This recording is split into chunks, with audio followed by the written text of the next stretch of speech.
I think that's a lot of what we do with personal development is not find yourself, define yourself, not find your purpose, decide your purpose. The desire to learn and the desire to seek knowledge is a big part of success. And that led me to Jim Rohn. Mr. Rohn said something, he said, never wish your life were easier, wish that you were better. You've got to set the goal to achieve it. You can't kick the goal if you don't know where the posts are. We have a great interview with Bradsugars, diving into entrepreneurship and how it relates to self-discipline, self-growth, and how you can reach your goals with a great perspective. Okay. So Brad, one of your famous quotes is, if your goals don't scare you, they're not big enough. I would love to learn a little bit more about that and how I can achieve my goals and through personal development. And so my first question here is, what inspired you to pursue personal development and strive for excellence in your life? Dang, personal development. I was 16 years old. I won the Rotary Youth Leadership Award because I was in the debate class. And my friend's dad was the head of Rotary, and he said, you should apply for this thing. And so I did, and I won it. They sent me away for a week-long training on leadership and personal development. And it was kind of like I got the yearn to learn. And I think that the desire to learn and the desire to seek knowledge is a big part of success. And that led me to Jim Rohn. And Mr. Rohn said something, it was a Brisbane City Town Hall. He said something that was, never wish your life were easier, wish that you were better. And so I just sort of got on this path, and he recommended read The Richest Man in Babylon and How to Win Friends and Influence People. And so I just started reading. And I found that in the reading, I realized that I could grow into the person that would achieve my dreams and goals. Like, when you set a goal, you can't actually achieve it. If you could have, you would have, type thing. So the idea of a goal is to say, okay, like if you said, okay, I'm going to run a marathon, you know at the time you set the goal, you can't run the marathon because you've never run, sort of thing, but you can walk a mile and then walk 2 miles and then run, and then, you can grow into it, type thing. And I think with, life goals, work goals, I think people are too much into, I should just be able to do it. I set the goal. Didn't that book, The Secret, say if you have positive thinking, it can happen? Well, positive thinking keeps you doing the learning. And if you go back to the quote of, if your goals don't scare you, they're not big enough. I think one of the biggest killers of dreams is just not going for it. Not even you have a dream, and instead of going for it, you go, well, I probably won't get it, so it's not even worth trying, type thing. Well, it is worth trying, but it's going to take work of growing and learning and becoming more, doing better. That's the hard work. Success isn't really about putting in the hours. It's about doing the growth and doing the learning. Like an athlete knows they have to grow their muscle. Someone to achieve more success, you have to grow this muscle, your brain muscle, your heart muscle, your skills, all that stuff. I love that. I've never thought about goals in that perspective. So that's a good one. So in your opinion, what does being disciplined mean to you? And why do you think that it's so crucial for entrepreneurs to have that? Yeah, so discipline's a really interesting thing because self-discipline is almost a myth. To be able to, there's very few David Goggins in the world, but even David Goggins had a superior that yelled at him and made him do the training type thing. Most of us, to be disciplined, need some form of an outside source. And discipline is really about just doing the things that you need to do, even though you don't want to do them. You have to brush your teeth, and that's just, and the discipline to do that every morning and every night is just what we do. People call it a habit, whatever you want to call it, doesn't really make much difference. The difference is, will you consistently do the little things that get you to success? Do you consistently read something every day? Do you consistently get do something for your health every day? Do you eat well daily? Do you exercise daily? Do you study? Do you consistently meet with a mentor? Discipline is about doing the little things that lead to it, because it's rarely doing one thing that will get you massive success. Most of the time, it's about doing, the apple a day. It's about doing if you're a salesperson, did you do the prospecting calls today that you had to do? Did you do the follow-up calls you had to do in order to be a success? And I think where most people fail is not on a massive scale. They don't fail by not doing one big thing. They fail by doing a small thing every day that ruins their success. They eat that extra donut every week type thing. They do it, and it really is just a multiplier of little things that lead to it, both negative and positive. So that friend who, every day they leave work 10 minutes early versus that friend who every day does an extra half hour of stuff. That person that does 2 less phone calls than they should versus the person that does 2 more phone calls than they should. I read an article when I was young, and it was I think it was titled, it was about being extraordinary, and it was about, that little bit extra. Then ordinary is ordinary, but extraordinary is just that little bit extra. It doesn't take a lot to be 5-10% better than everybody else, but compound that over a year, 5 years, 10 years, it's massive, the difference. So bringing back to how do you have discipline? For me, it's about coaches or mentors or even just triggers. Like the fact that your toothbrush sits on the bench is the trigger to remind you every day, brush your teeth twice a day, sort of thing. And I think having it easy to do the things that you need to do every day makes it simple. Set yourself up for success. Like if you know you want to learn the guitar, have it sitting out in your lounge room. Don't sit it in the closet, because if it's sitting in the closet, you're not going to go and get it out every day. If it's sitting right there, then you'll pick it up for 5 minutes and do your thing. And the same goes for the negative. Don't have the candy bars sitting on the bench in your kitchen. Have apples sitting on the bench in your kitchen, and set yourself up for success, I think, is a big part of discipline. That's a good one. So kind of focusing a little bit more from discipline to self-discipline. In your 30X program, you mentioned the importance of self-discipline and motivation, and especially when it comes to creating your goals and achieving them. So how has self-discipline impacted your success and failures as an entrepreneur? Dang, that's a massive question. So first of all, to have self-discipline, you got to have somewhere to go.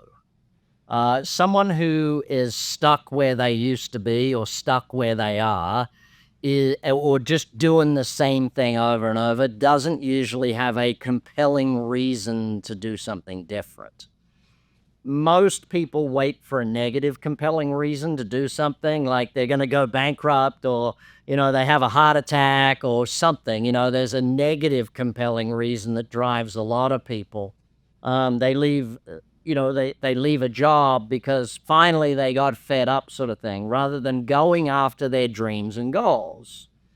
And so if you've not invested your time and energy giving yourself clarity around your goals, and it doesn't take a genius, it just takes a journal and a pen, and carry it with you for 90 days.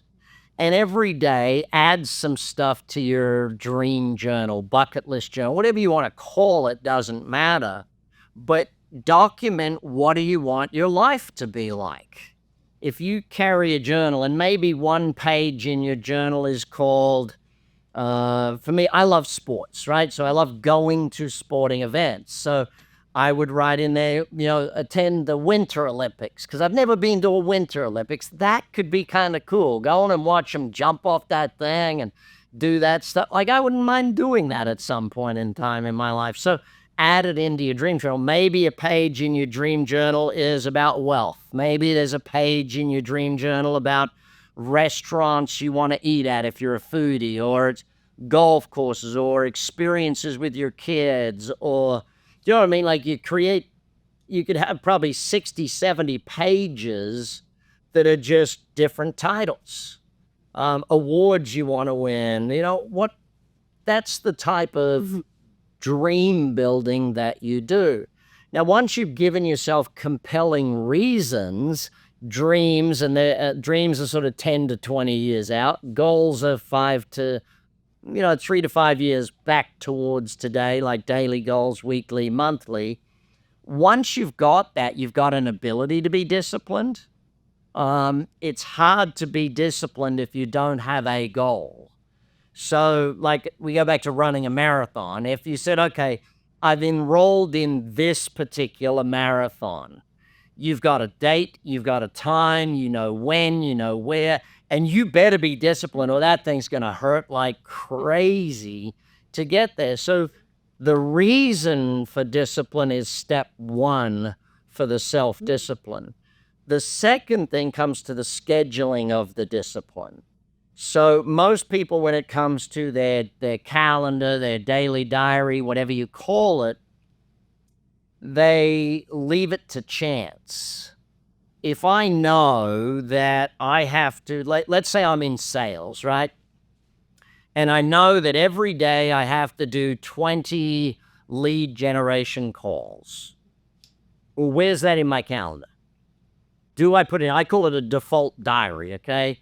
So where is it default? It is, and it should be in your calendar, okay, it is between 8:30 and 9:05. Between 8:30, because you worked out, it takes you 35 minutes to do that, great. From 8:30 till 9:05, I do those things. It's in my calendar every single day. There is a set reminder, because, if we don't rise to the level of our goals, we fall to the levels of our schedule or our systems. So what is the schedule determines what gets done. If there is no schedule, you know what gets done? TikTok. Stupid shit, basically.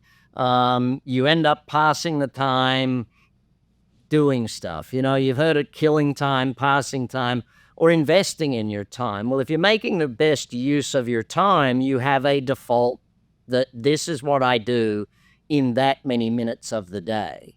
And so the big reason, the schedule, that's what happens. Now, accountability adds to it. If self-accountability is a challenge for most people, like I know I will work out without my trainer. I will work out 10 times harder if I'm in a room with a group of people and my heart rate's being measured and it's up on the screen and like, how many calories did you burn? Am I going to beat the next guy or that? If there's a competitive or an accountability, then you will be far more self-disciplined and far more disciplined by others. Okay. So kind of playing a little bit more off that, could you share a personal story about a time when self-discipline played a crucial role in overcoming a potential failure? Dang, self-discipline. Okay, so I'd written 18 books. Now, you don't write a book by sitting down and writing it in one fell swoop. You write a page or 2 pages a day. So the discipline to wake up, get up. I always teach 5 till 9 and 9 to 5, right? 9 to 5 is where you pay your bills.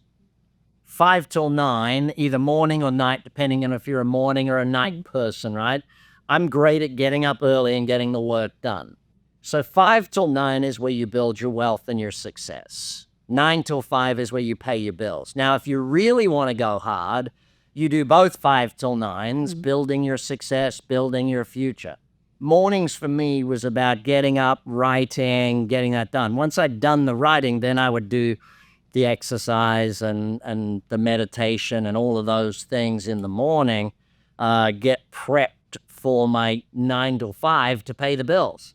But I would also, before I was married and had kids and everything, I would work, and this is where I love when you're young, you have all the time in the world to build your success. And the challenge is that most young people want to party their ass off. And I have enough kids to know this for fact, that what happens is you forego your future by giving it up. Now, I don't care if you pick 5 till 9 in the morning or 5 till 9 at night, but you got to pick one of them to be your create your future time, build your future. And if you do it right, 10 years in, you've bought back your future. So the writing of the book, my publishers expected by a certain date. I'd put it off, and use the reasons like writer's block and all that. And that's just an excuse. It's just, I haven't actually sat in front of a computer and done the work that I need to do. If I'm not sitting in front of a computer, it's going to be very difficult to write. Like, I talk about my kids. One of my kids, like, I can't sleep, Dad. You know what would make a really beneficial thing to sleeping? Turning off your phone and putting it down. That would help, but I'm sure everyone's dad has told them that at some point. Definitely. Okay, so moving on to more of your personal growth, who would you say has impacted you the most when it comes to your personal growth? Oh, that's a tough one. I mean, it started with Jim Rohn, as I mentioned, James Rohn. Mr. Rohn was sort of the main influencer in the beginning, but what he led me to was so many teachers.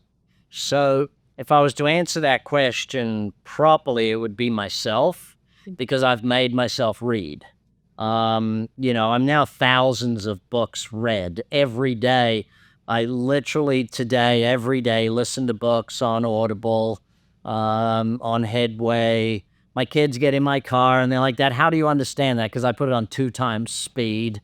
I think years of training myself have gone from 1.5 to 2 times speed on a book, because it's like, I can't do 14 hours for a book. I got 7 hours, dude. But yeah, Mr. Rohn was probably one of the biggest. Rob Kiyosaki helped me on a definite path by putting me on stage. He taught me to teach. And I think that I've learned as much by teaching as I have by studying, and by coaching other business people than I have by studying. I think those around you, the closest to you, also help you.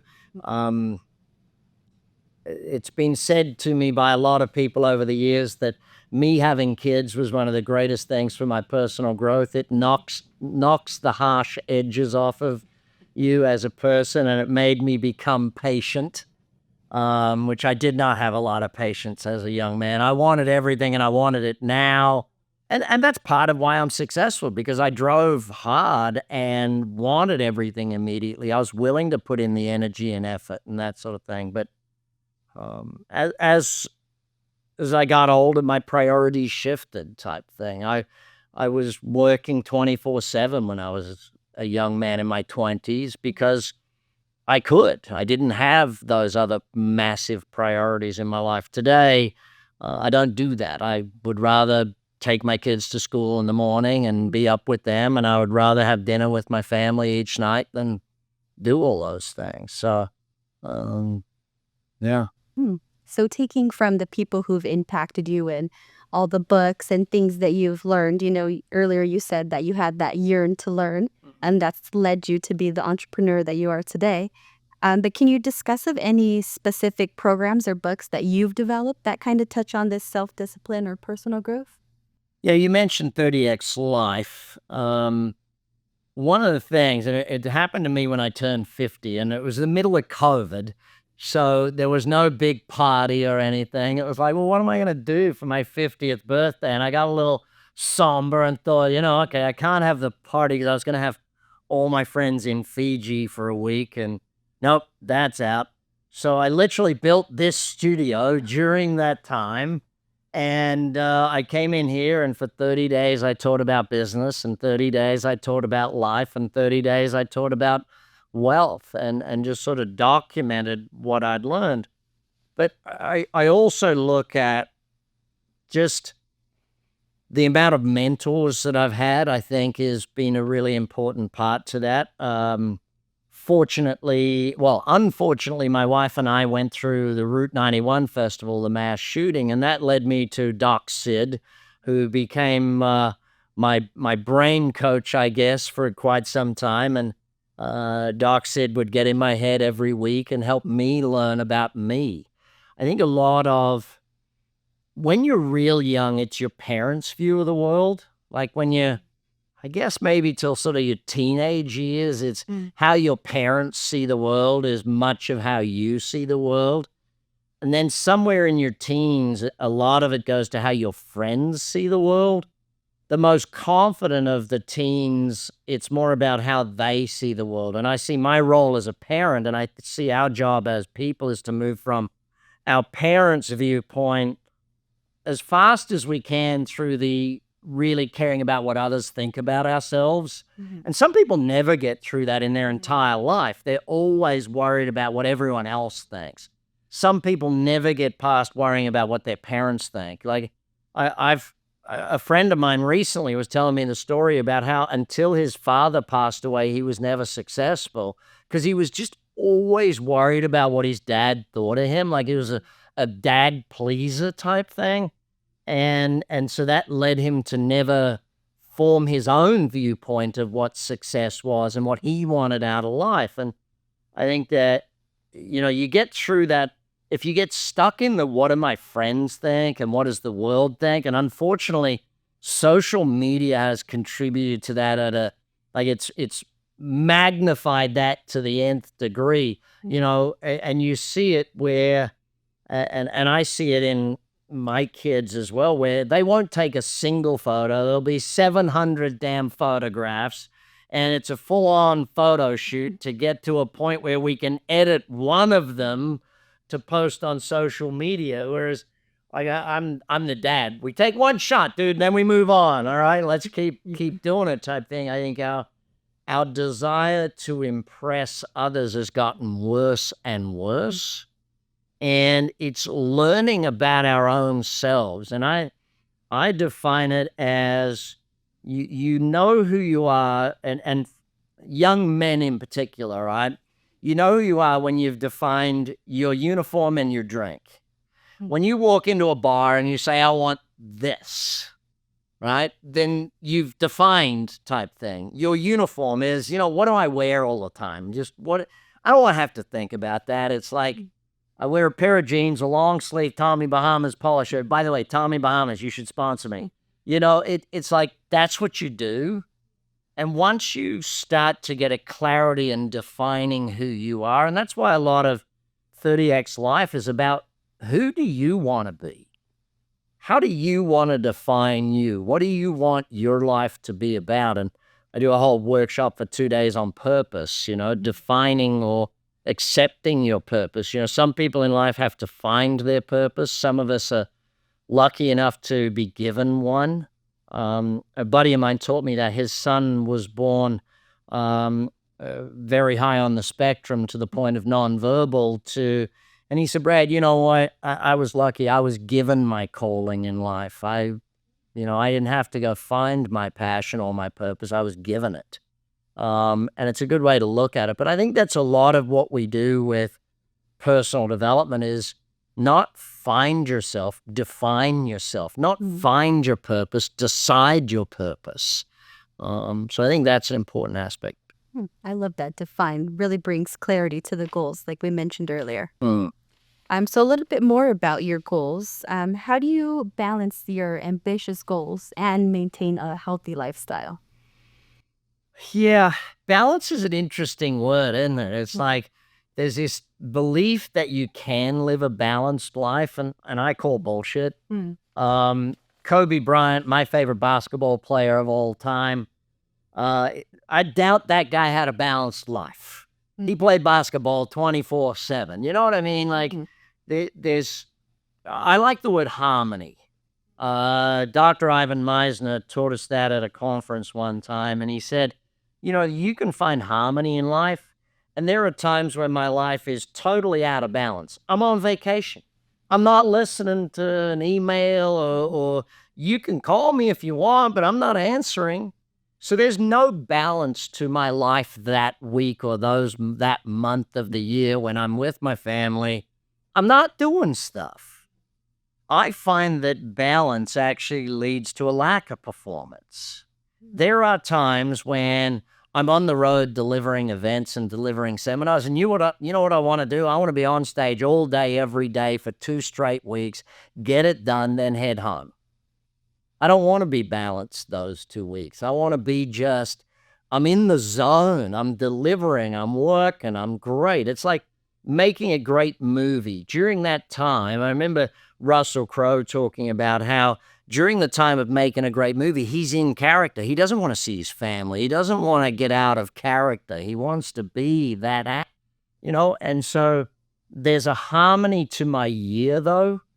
And if I look at balance in a week or balance in a year or something like that, you can find a lot more balance.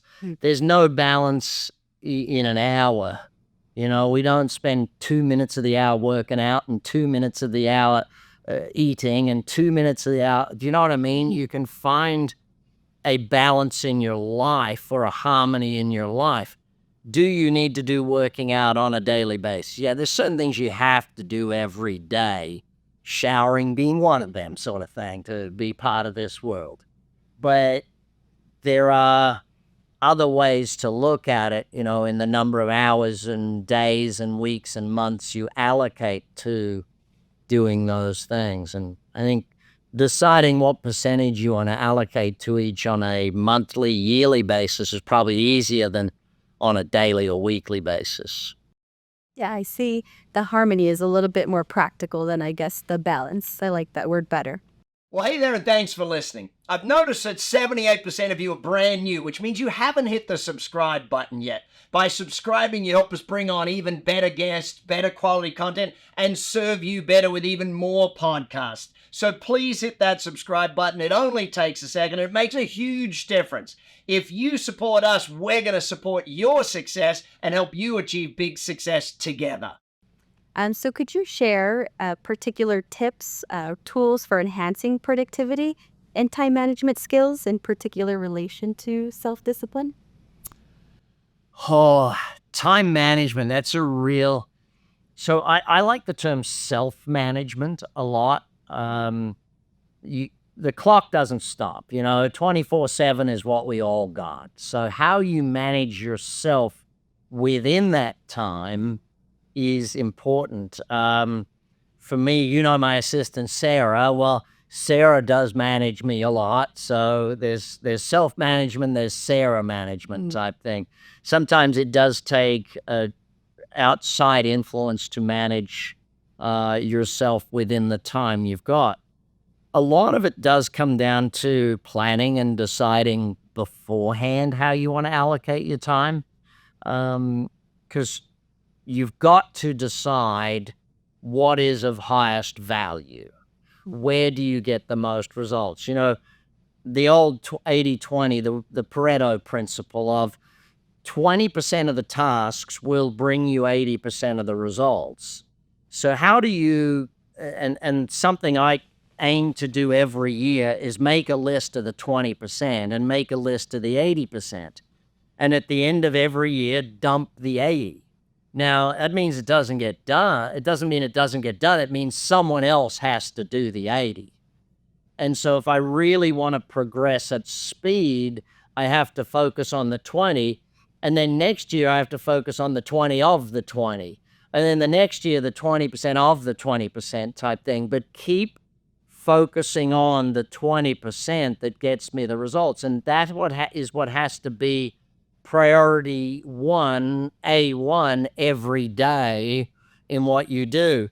We here at ActionCOACH use a simple thing called the daily frog, meaning what is the frog? What is the number one thing that you got to do that day, and how to eat that frog type thing from the book? What is that biggest factor? And once you've decided the massive goals and your priorities, it's easy to decide that. The old story from a Mad Hatter of, well, which road should I take? Well, where do you want to go? Well, I don't know. Well, it doesn't matter which road you take type thing. If you you have no clue of what are your priorities and what are your goals, it's very difficult to manage your time and energy. That being said, at the end of the day, every day, plan the next day. At the end of the day, before you leave your desk, your office, or your work, or whatever it is you do, make a list of everything you got to do the next day. Mark off the frog. That's number one. I got to do that first. Mark off the A's. If I've got time after the frog, I got to do these ones. Mark the B's. If I got time after that, I got to do those. C's and D's can be put off or delegated to someone else if they can. But you've got to plan every day if you want success. There's no success without a plan. If you have a daily plan and you achieve your daily goals, then you automatically achieve your weekly, monthly, quarterly, annual goals. So, yeah, but you've got to set the goal to achieve it. You can't kick a goal if you don't know where the posts are. Very true. So kind of going back to your 30X programs, you explained that the belief is a part of the iceberg identity. So kind of going into that a little bit, what advice would you give to individuals looking to overcome, eliminate their beliefs or any self-imposed barriers that could be hindering their self-growth? Yeah, I think first thing to get rid of the negative beliefs or negative behaviors or any of that sort of stuff is acknowledge them. Actually acknowledge that you have that. And the best way to do that is to do a start, stop, more list. So and you should often start with the stop. Success often is not about what have I got to do more of or what have I got to start doing. Success is often about what do I got to stop doing? What are the negative behaviors that are stopping me being successful? And if you can stop the negative behaviors, you move in that direction. And then you got to look at your belief factors, and you might want to look at beliefs around certain subjects. Like it might be, what are my beliefs around success? What are my beliefs around money? What are my beliefs around wealth? If you go, what are my beliefs around wealth? And the first thing that comes out is, all rich people are crooks. Well, we probably got to fix that one before we're going to get you to, it's like the person that sees you in they see someone in a successful car, they go, yeah, probably sold drugs. You might have a slight challenge with money, okay? You might have something to do with that. And working out your brain and your positive affirmations and your positive thinking is a very big part of moving yourself to have automatic positive thinking. Positive thinking won't get you everything, but it'll get you a heck of a lot more than negative thinking. That's just a very easy factor in success, I guess. So first thing, acknowledge them. So start just thinking, put pen to paper. Journaling often helps with that, where you journal what were you thinking about today, reviewing success and failure during the day. Part of journaling is just looking back at the day and go, okay, what did I do that led to my successes? And what did I do or not do that led to my failures, sort of thing. Just that reviewing, looking back. Like you see it with sporting teams. On a Monday, they watch the videotape. They go back over what did I do or not do that created that success or failure. And I think that's a part of it. And so as you review the day, you'll come up with some ideas of, oh, at that point I was actually thinking this. Maybe that's something I got to look at. Okay. Nice. All right. So before we wrap up, I kind of want to do a little look back on your journey. So what has been something that's been the most impactful lesson that you've learned about self-discipline and personal development? There's an old saying of, if it is to be, it's up to me. You and I are the only ones that can really determine our future. What we're willing to do, what we're willing to accept, how we're willing to behave. You and I are the only ones that can determine our success. And that comes back to your daily rituals, habits, rituals, whichever way you want to call them. I like the word rituals because it seems more proactive than reactive. It's like, I have these habits. No, you chose those habits. And every day you choose that habit again. I like the word ritual because it's like, yeah, I choose to do this ritual to have my own success. So I feel that if I look back on my journey, it's not a singular decision that led to it. It's making that same decision every day and remaking that decision to commit to your goals, commit to your success, commit to the learning. You know, it would be easy to give up when it gets hard. And I think that's where a lot of people do it. And my thing is, if it's getting hard, I'm probably doing it the wrong way. So it getting hard isn't a sign to give up. It getting hard is a sign to look for a different strategy or look for a different mentor or look for some learning that I need to do to find it an easier way. If it's not working and if it's not enjoyable, I'm probably doing it wrong. So learn. Don't just keep belting your head against the wall and doing the stupid thing. Look for a better way, an easier way, a faster way, a simpler way. Ask better questions so that you can find that. And I think that's where, you know, something getting hard is not a sign to change your goals or keep the goal, just change the way you're going to get there type thing. It's like if I was sailing a boat, right?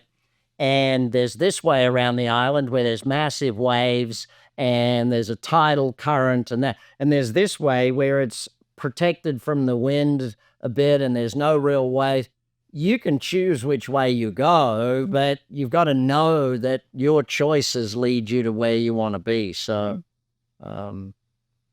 yeah, find the easier way if it's getting tough. Find the better way. Right. Thank you. Well, that's all I have for you today. Thank you. You've been listening to the Big Success Podcast with the #1 business coach in the world, Brad Sugars. To learn more about how to achieve business and personal success, as well as how to level up or listen to past episodes, visit www.bradsugars.com.